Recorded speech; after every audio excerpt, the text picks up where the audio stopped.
Hello, in front of me I've got Endgame Gear XM2we. In this video I'll show you how to connect it to your PC.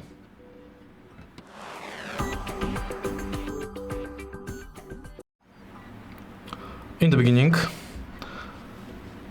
let's divide the connection types. Firstly, you can connect it via this transmitter.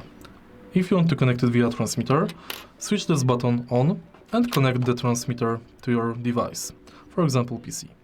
Next, you can connect your mouse to the PC or on any other device directly via USB cable. To do it, connect the USB cable and then connect the USB-C to the front of your mouse. Thanks to this connection, you can also charge the mouse. Now, let me connect the mouse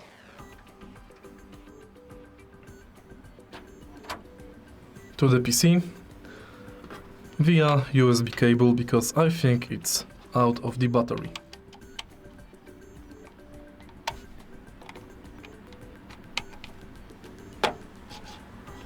And it's done. As you can see, the mouse is on. Now you have to only switch it on or off via this button. If you find this video helpful, please leave like, comment and subscribe.